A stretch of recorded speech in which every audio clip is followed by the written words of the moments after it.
Goodbye, sucker. The message flashed on my laptop screen at 3:47 a.m., along with the zeroed-out balance of my account on the Swift trade platform. 1 million Rs, 10 years of savings, gone with a click. My first reaction wasn't panic. I didn't scream or cry.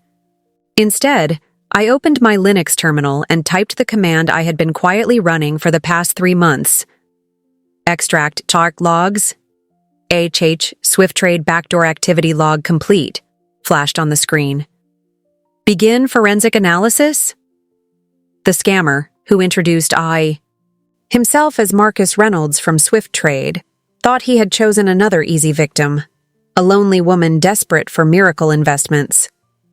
What he didn't know was that he had tried to deceive one of the top cybersecurity experts in Silicon Valley. Let's see who the sucker is, I muttered, initiating the sequence of commands that would turn his own trap into his digital prison. My computer screen split into multiple windows: IP logs, cryptocurrency transactions, communication patterns. Every little detail Mr. Reynolds thought he had hidden was there, exposed by the bait I had planted in his system. My phone rang. It was him. Just calling to confirm you got my farewell message. His arrogant voice came through the speaker. Don't worry, your money will be put to good use. How interesting, I replied calmly. Are you calling me from Prague, or should I say the Starbucks on Narodny Street? The silence on the other end of the line was deafening. I could almost hear his brain processing how I knew his exact location. How did you— Oh, and Marcus Reynolds isn't your real name. Is it, or should I call you Pavel Dvorak? By the way, does your mother still live in that lovely apartment in Vinohrady? Number 237, if I'm not mistaken.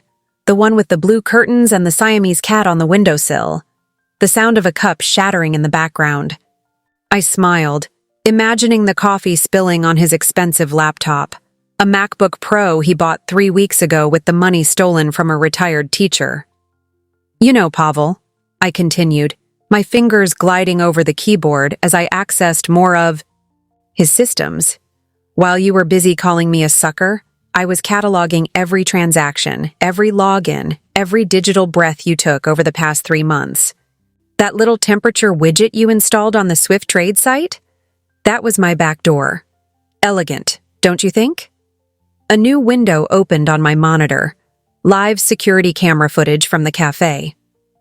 Pavel was pale, frantically looking around. His face reflected on his computer screen. This is impossible, he stammered. The system is impenetrable. We tested it. Impenetrable? I let out a laugh. Pavel, you used a password based on your first girlfriend's name, Katerina 1995. By the way, she still lives in Prague too. Should I send her an email telling her how you make a living now?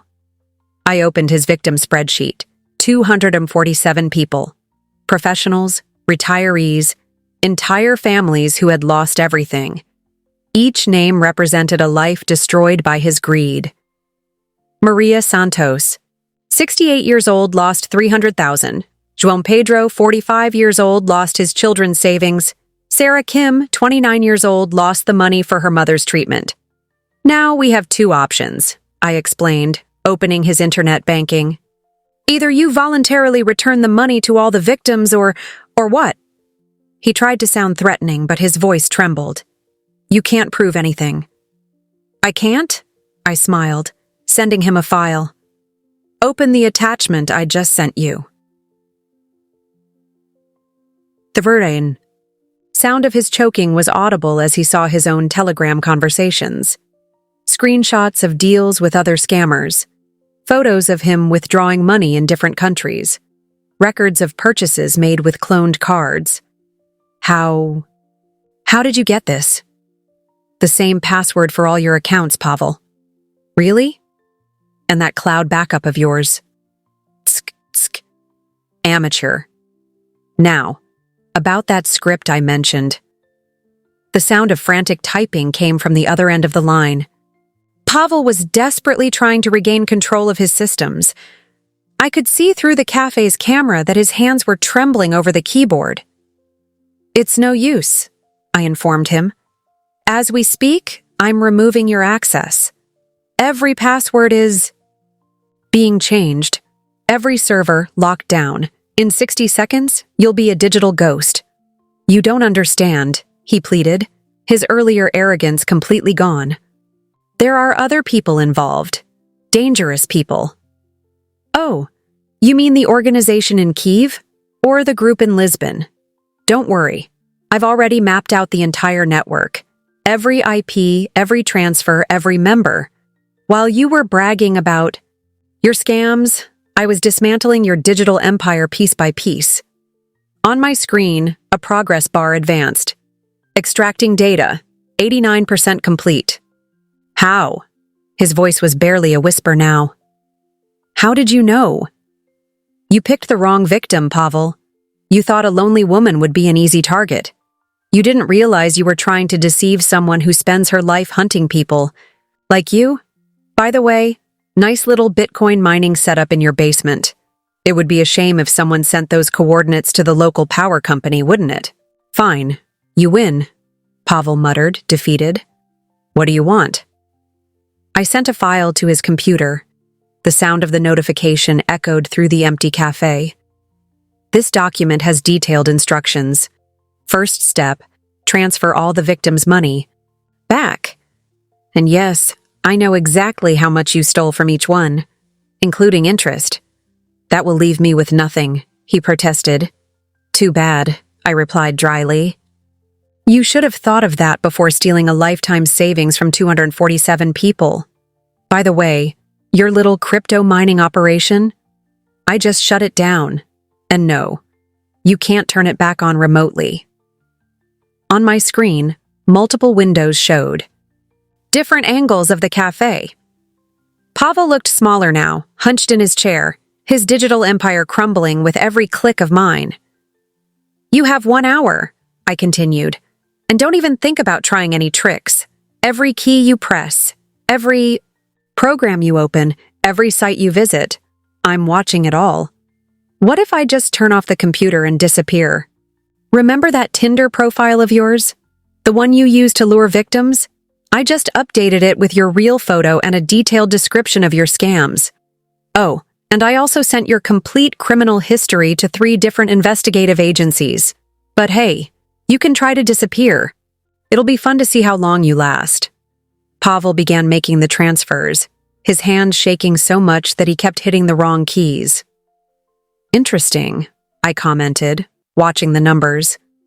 "You have more money than you declared. My favorite part. We'll be returning it to the victims who didn't even know they were robbed." "Please," he begged. "I need something to survive. Like Donna Maria, 68 years old, who lost all her retirement savings. Or João, who lost the money for his son's treatment." Each completed transfer made a soft sound in my system. It was like music, the melody of digital justice being served. "You know what your biggest mistake was, Pavel? It wasn't the weak security or the obvious passwords. It was thinking that technical knowledge has an age or gender. That a woman couldn't be smarter than you."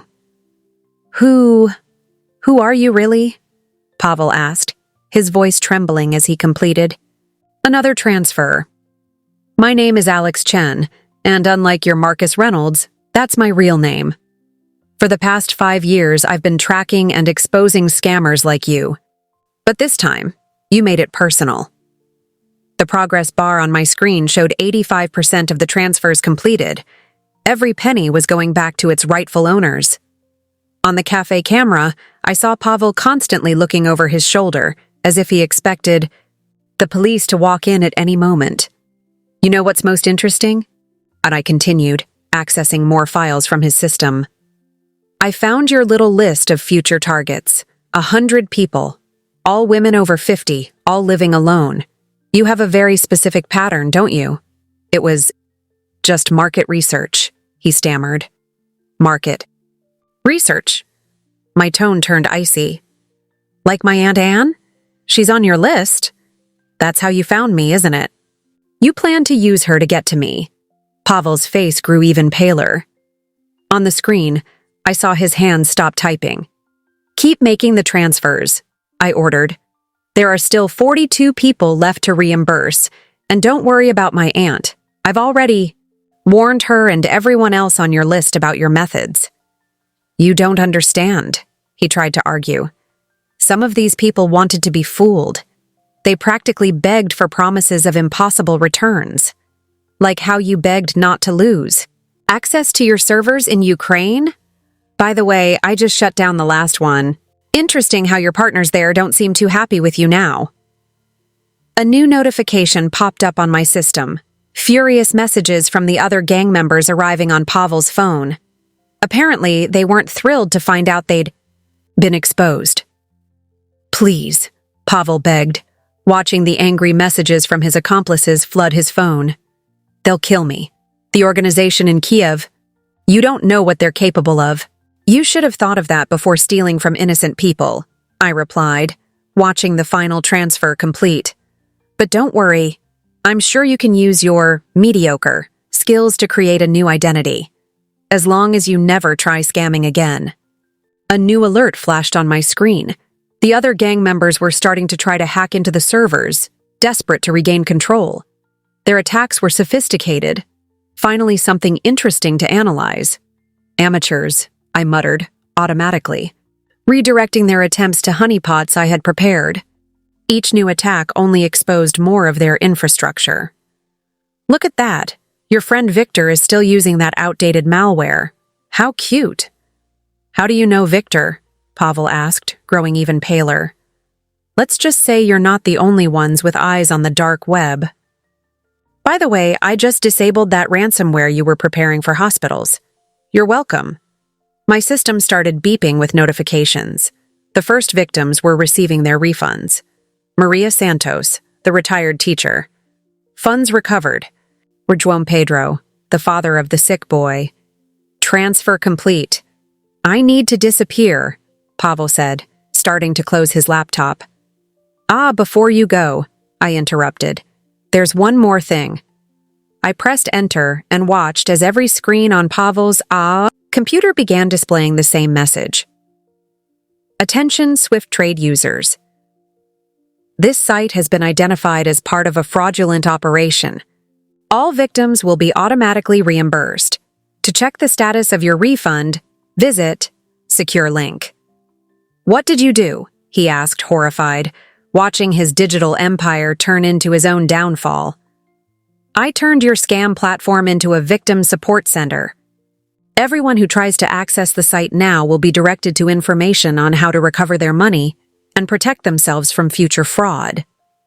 By the way, your code wasn't half bad. It just needed an ethical overhaul."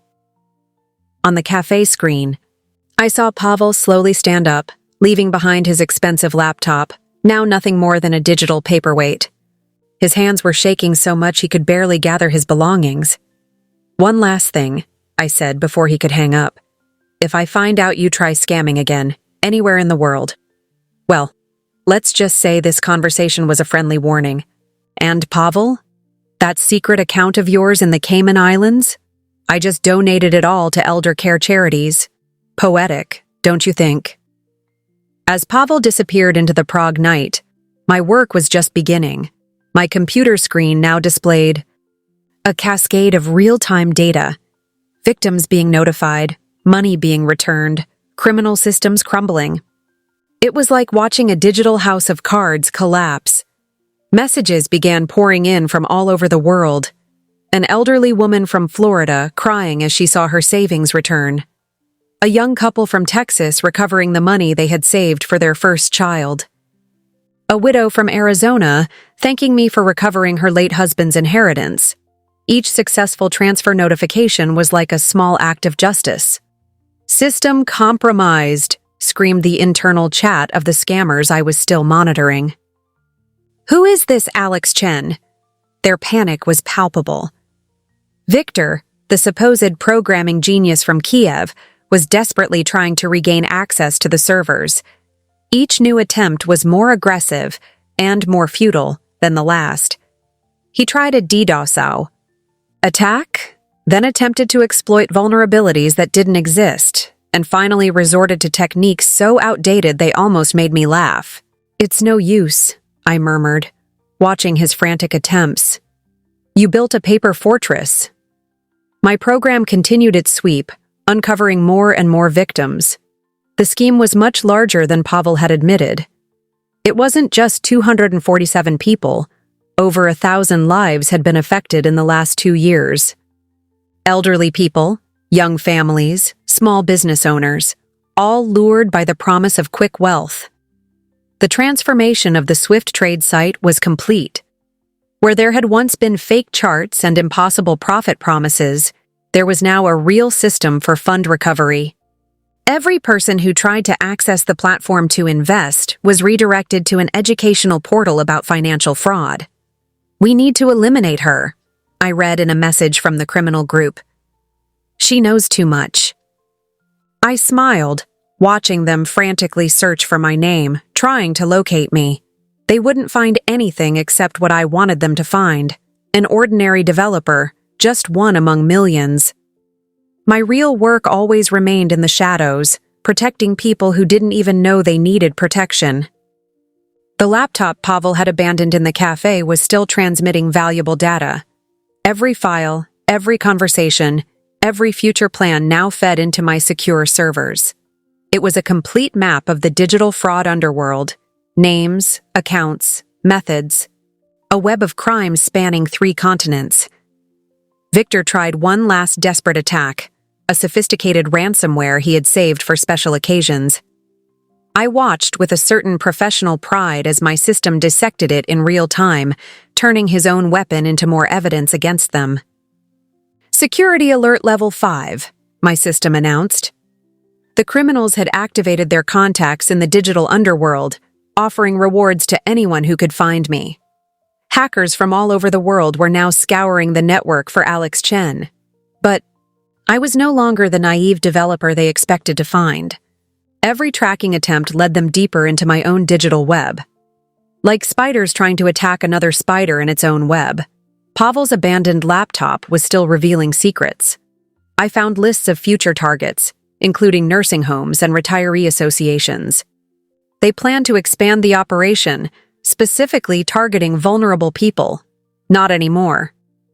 "Coordinated attack detected," my system warned. 20, 30, 50 hackers trying to breach simultaneously. An impressive show of force. That turned into a trap for them. Every attempted breach now exposed more criminals. It was like turning on the lights in a dark room full of cockroaches. They revealed their own positions as they tried to attack me. My computer screen flashed with a new message. It was from Victor himself. "You don't know what you've started, Alex Chen. We control everything: banks, investments, cryptocurrencies." I responded with a simple command that made all his monitors display the same message. "No, Victor. You control nothing." With a click, I activated my final program. It was time to show the true extent of my infiltration into their systems. Every server they controlled began broadcasting their criminal activities publicly.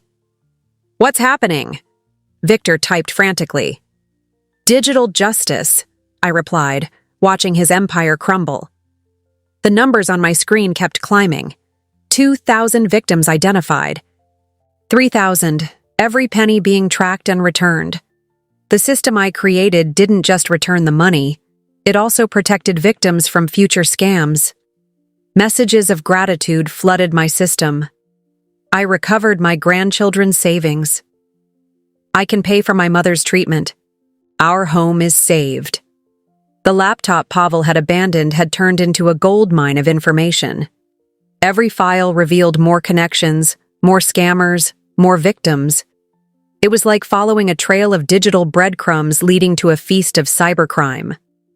Victor made one last desperate attempt to regain control. "We can make a deal. You're good. Better than all of us. Think of what we could achieve together." My response was simple: a line of code that turned his entire system into a permanent memorial for his victims. Every page that once promoted scams now told the story of someone they had harmed. the digital underworld would never be the same. Not after a simple developer showed that their code fortresses weren't so impenetrable after all. And as for me, I returned to my normal work, developing security systems. But now, somewhere on the internet, there's a vigilant program that continues to monitor, protect, and defend. Because the best revenge isn't destroying your enemies, it's turning their weapons into shields for the innocent. I installed a small program on my computer that monitors Victor's activities and the rest of the organization. Every now and then, I get interesting alerts. Victor now works at a computer store in Kiev, completely removed from criminal activities. Pavel has completely disappeared from the digital map, probably living offline in some remote place. The platform they used for scams has transformed into something bigger than I could have imagined. The site now helps people identify fraud before they lose money. Every week, I receive messages from people who almost fell for similar scams, but were saved by the system. The most interesting part? The roses. Yes, digital roses. Every time the system prevents a fraud, a digital rose blooms on the screen of the person who tried to invest. It's my little signature, a reminder that not everything on the internet has to be threatening. My Aunt Anne, whom they plan to use as a bridge to get to me, now leads a financial fraud awareness group. Never underestimate a woman with knowledge, she always says during her talks, making everyone laugh. The victims who recovered their money have created a mutual support network. They help each other, share experiences, and, most importantly, warn others about new types of scams that emerge. As for me, I'm still just another developer. But now, every time I receive an alert about a blocked fraud attempt, I smile thinking about Pavel and his last message. Goodbye, sucker. Because sometimes, the best response to a scammer isn't just recovering what was stolen, it's turning their own weapon into protection for others. And somewhere, in a cafe in Prague, there's still an abandoned laptop that continues sending data to my system. You never know when that information might come in handy again. After all, the internet never forgets. And neither do I.